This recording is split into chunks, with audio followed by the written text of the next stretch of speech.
They called it a quarterly update meeting. That's what showed up on my Outlook calendar anyway. Just another Wednesday morning gathering in Meridian Technologies' glass conference room, complete with overpriced coffee and the usual corporate theater. I'm Tom Anderson, 58 years old, and I've been building security systems for this company longer than most of these people have been writing code. But the moment I walked in, something felt wrong. 2 cameras were set up in the back, pointing straight at the podium. You know that feeling when you walk into a room and everyone stops talking? This was worse. Patricia Richardson, our CEO, stood there in her power suit, looking like she was about to deliver the performance of her life. Patty's always been a showboat, but this felt different, more final. I took my usual seat in the 3rd row, same spot I'd occupied for the past 5 years since they moved me out of my basement lab.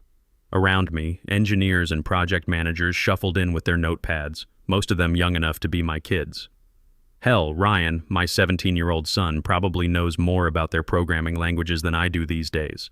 But they don't know what I know about keeping systems secure. At 58, you start thinking about things differently, like how I've got maybe 7 years left before retirement, assuming my 401k doesn't tank again. The mortgage on the house still has 8 years to go, $2,400 a month. That doesn't care how old I am. And Ryan's MIT acceptance letter is sitting on my kitchen table with a price tag of $55,000 per year. That's $220,000 total, money I promised him he wouldn't have to borrow. Patty cleared her throat, and the room went quiet. After careful consideration, she began, her voice carrying that practiced corporate tone. We've determined that Thomas Anderson is no longer aligned with Meridian's future direction. It took a second for my name to register. The coffee in my stomach turned to acid. She wasn't looking at me. She was performing for the cameras, for the board members watching the live stream, for the investors who'd been breathing down her neck about the upcoming $950 million merger with Pinnacle Capital. 32 years of work. 32 years of late nights, weekend calls, and systems that never failed on my watch. Reduced to one sentence delivered into a microphone for public consumption. You know what really gets me? I'd seen this coming. The writing was on the wall when they started hiring all these 25-year-old hotshots with their computer science degrees and their talk about agile methodology and disruptive innovation. They looked at guys like me and saw dead weight. I sat there, back straight, keeping my face neutral.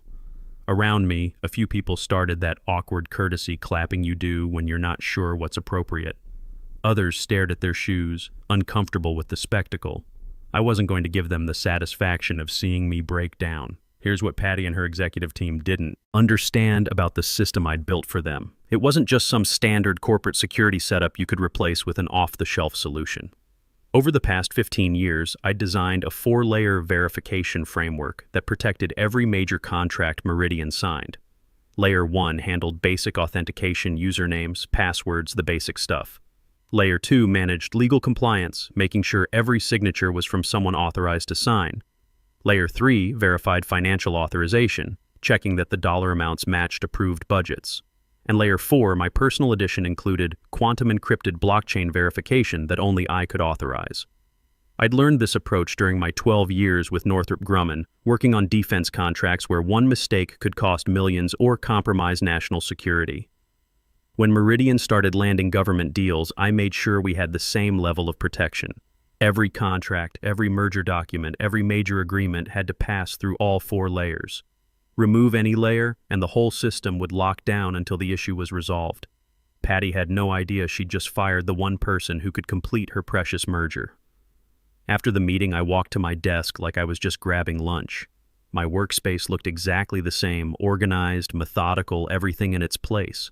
The same coffee-stained mouse pad I'd been using for 8 years. The same photo of my Chevy Silverado from the company parking lot picnic.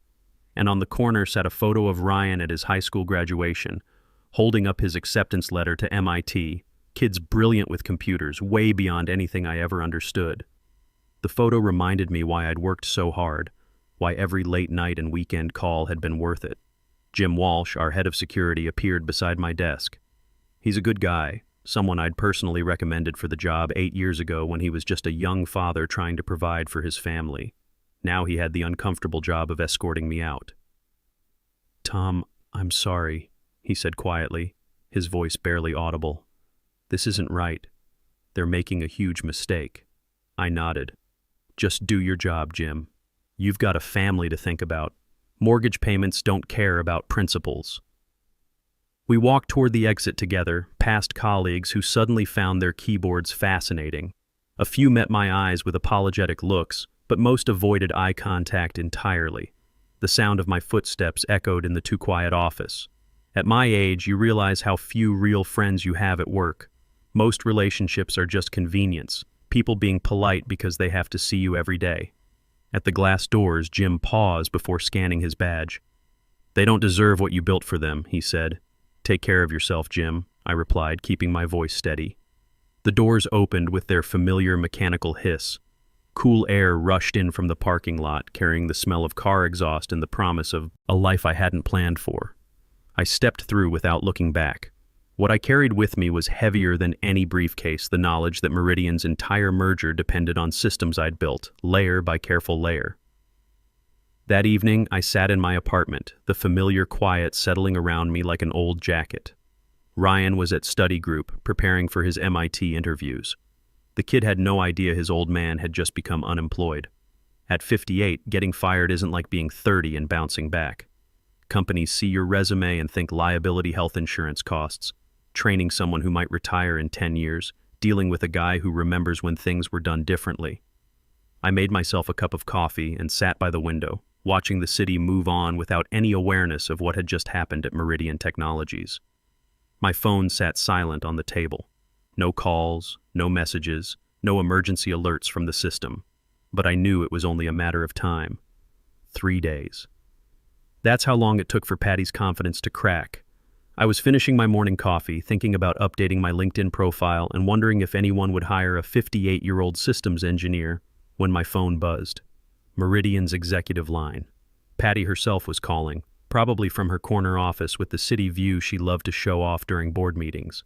I let it ring once, twice, 3 times. Then I set the phone down and watched it vibrate against the kitchen table like an angry insect. The irony hit me 3 days ago. She'd treated me like dead weight in front of the entire company. Now, in her panic, I was suddenly essential again. When the call finally dropped to voicemail, I waited a minute before pressing play. Her voice came through the speaker, but it wasn't the commanding tone she'd used on stage. This was raw, desperate, breaking at the edges. "Tom, pick up, please. We've got a situation here. The merger documents won't clear without your authorization code. Legal's breathing down my neck, and Pinnacle's executives are asking questions every hour. I need you to call me back. We can work something out. Just call me. Work something out." That was Patty's language for when the walls were closing in. She never begged until the leverage shifted completely out of her favor. I deleted the voicemail and went back to my coffee. Outside, delivery trucks rumbled past, dogs barked, and life carried on. For the first time in 32 years, corporate chaos wasn't my problem to solve. The calls kept coming. First from Patty, then from Amanda Foster at the law firm handling the merger. Amanda and I had worked together on dozens of contracts over the years. She was sharp, professional, usually respectful. But when I finally answered her call on the second day, desperation had made her forget our history. "Tom, this is just a formality," she said, her voice strained but trying to sound casual. "We need your digital signature to finalize the documents. Nothing complicated, just routine authorization. You know how these systems work. Formality. The same word Patty had used when she announced my firing. Just a formality, she'd said, like 32 years of service was nothing more than paperwork to be filed away. "Amanda," I said, keeping my tone level, "I know better than anyone what's at stake here. I built the framework your contracts are trapped inside. I know exactly why the system is frozen, and it's not a formality." Silence stretched between us. The kind lawyers hate silence that means control is slipping away from them. "Surely you understand the risk of letting this collapse," she said carefully. "The jobs at stake, the shareholders, the economic impact." I almost laughed. Where had their concern been when Patty paraded my dismissal like a trophy? Where had it been during all those late nights when I worked alone to keep their deals from falling apart? And where was their concern about my job, my mortgage, my son's college fund? "I won't be signing anything," I said. "Not today, not ever. You want to talk about jobs at stake? I just lost mine after 32 years. Good luck figuring out your authorization problem." The next morning brought news that Meridian's stock had dropped 12 points overnight. The financial networks were calling it a procedural delay, but markets don't lie. When confidence falters, numbers fall. The system I'd built was speaking louder than any press release Patty could issue. Then came the anonymous message. I found it in my personal email that evening, the subject line blank, sender address routed through multiple relays. The body contained one line: "They need you more than they think. The other side knows it too." ARAR could be Alex Rivera from IT, someone who'd always understood the technical side of what I'd built. The message was followed by another the next day. "Patty doesn't hold the key. You do. Pinnacle Capital knows it. Check the business news." That hit me like cold water. I pulled up the financial websites on my laptop. Buried in the merger coverage was a quote from an unnamed Pinnacle executive. "Certain technical authorizations remain outstanding. We're evaluating all options." They weren't fooled by Patty's performance. They recognized that I, not her board or her lawyers, was the real gatekeeper. The $950 million merger depended on authorization that only I could provide. And I was sitting in my kitchen in sweatpants, unemployed, with no intention of helping any of them. By the end of the week, the whispers had become headlines. Meridian's stock continued sliding as investors realized the routine delay was anything but routine.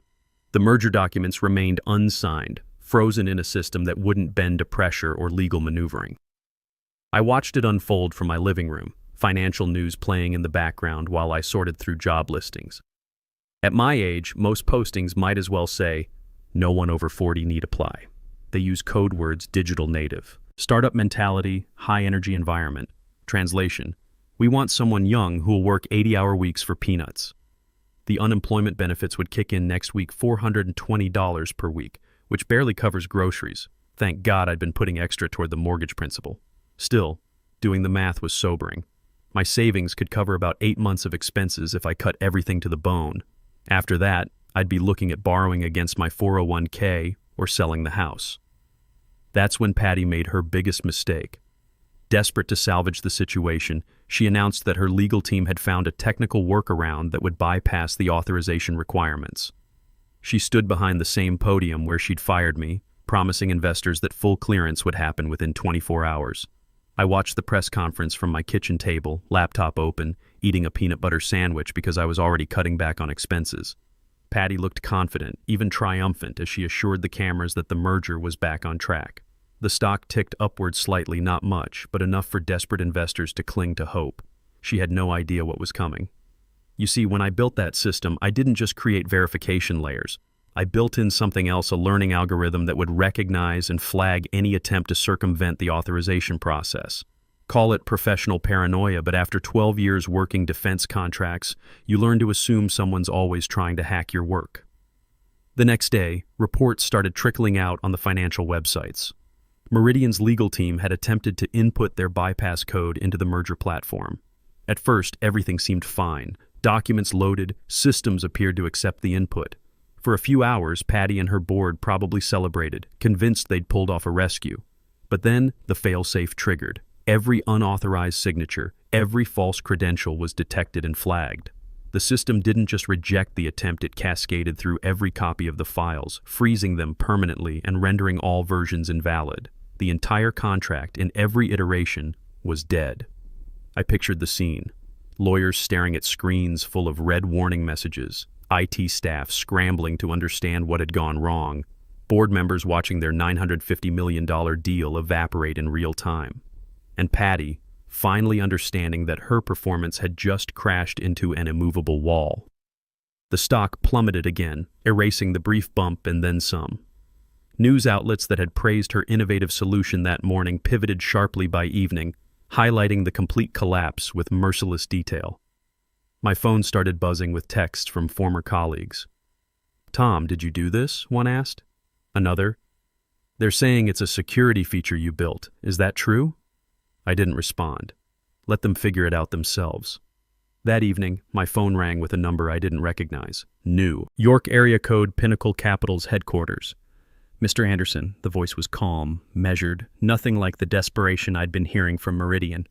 "This is Brian Matthews, COO at Pinnacle Capital." I waited, curious to hear what the other side had to say. "I'll be direct," he continued. The contract cannot proceed without your authorization. Our technical team has confirmed that without your signature, the entire agreement is invalid. Our board has suspended all forward activities indefinitely. The honesty was refreshing. No threats, no manipulation, just recognition of reality. They underestimated you, Matthews said quietly.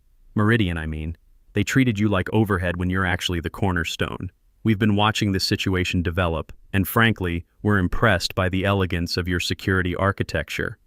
I found myself leaning forward. What exactly are you saying? I'm saying we recognize talent when we see it. And we recognize that Meridian just made the biggest personnel mistake in corporate history.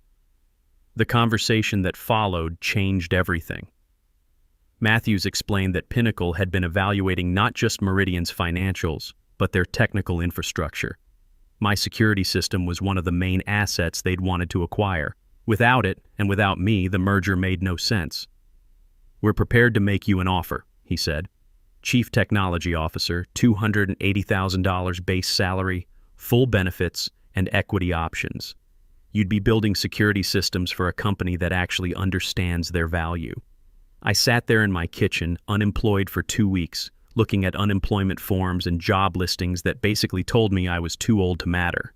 And here was a $280,000 offer to do exactly what I'd been doing, except for people who appreciated it. There's one condition, Matthews added.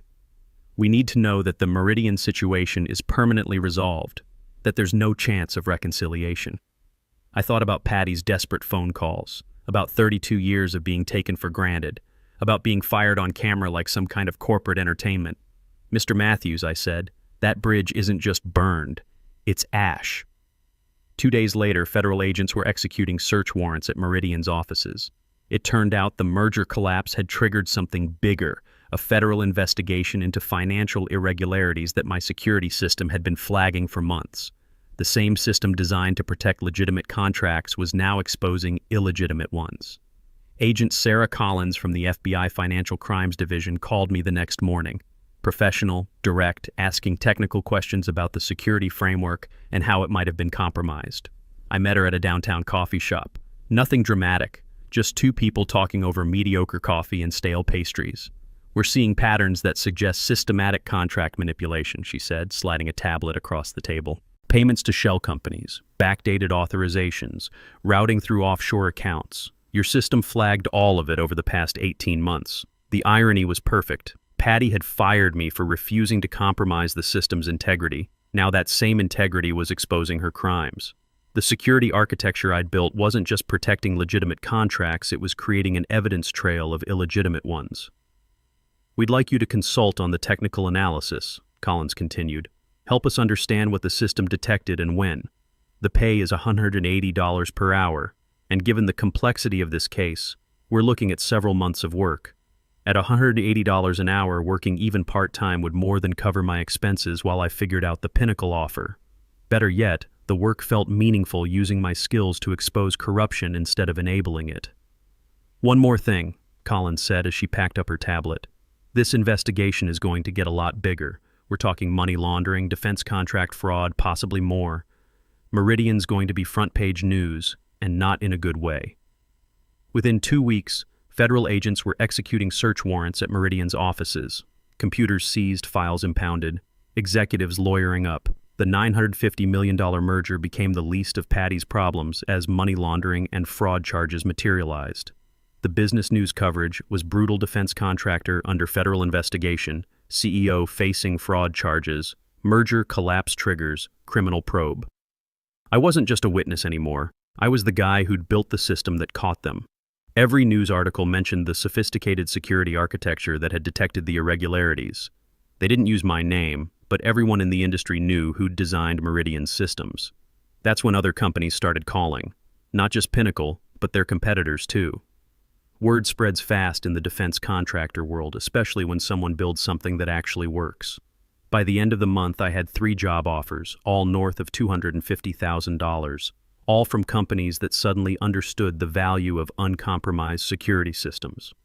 Ryan was in the kitchen doing calculus homework when I accepted Pinnacle's offer. The kid looked up from his textbook when I hung up the phone. "Good news?" he asked. "Very good news, son. Looks like your MIT tuition just got a lot easier to handle." His grin was worth everything I'd been through. 4 months earlier, I'd been worried about paying for his education. Now I was looking at a salary that would cover tuition, eliminate the mortgage, and maybe even let me think about retiring comfortably instead of working until I dropped. "Dad, you're actually smiling," Ryan said. "I haven't seen you do that since Mom died." That hit me harder than I expected. My wife Sarah had passed 3 years ago from cancer, and since then, work had been my escape. Maybe getting fired was the push I needed to remember what actually mattered. The final chapter came 6 months later. Patty was sentenced to 8 years in federal prison for money laundering and defense contract fraud. The judge specifically mentioned how the security system had provided irrefutable evidence of systematic financial crimes. Meridian Technologies filed for bankruptcy. Its assets sold off to pay creditors and legal fees. The employees who'd sat in silence during my humiliation were scattered to new jobs, many struggling to explain the gap in their resumes when potential employers asked about the federal investigation.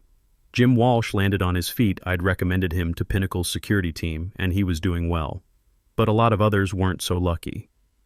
But I wasn't thinking about revenge as I sat in my new office at Pinnacle, designing security systems that actually protected what they were supposed to protect. The work was challenging, the team respected experience over youth, and nobody questioned whether a 58-year-old engineer could keep up with technology. They cared about results, not age. Ryan started his freshman year at MIT that fall, debt-free and proud of his old man. When his friends asked what I did for work, he'd tell them I built systems that couldn't be broken or bypassed. "My dad's like a digital locksmith," he'd say. But for the good guys. The house was paid off by Christmas. The 401k was back on track. And for the first time since Sarah died, I was thinking about the future instead of just surviving day to day. Pinnacle had already mentioned promotion opportunities, maybe running the entire cybersecurity division in a few years. That evening, I deleted the last voicemail from Patty's final desperate call. I didn't need to hear it again. The silence that followed said everything I needed to know about how that chapter of my life had ended. Sometimes the best revenge is simply building something so solid that the truth has no choice but to rise to the surface. And sometimes, just sometimes, the system works exactly the way it should. When companies value loyalty and experience, when hard work gets recognized, when doing the right thing actually pays off, that's when you know you've found where you belong. You know what I learned? At 58, getting fired isn't the end of your career. Sometimes it's the beginning of the one you should have had all along.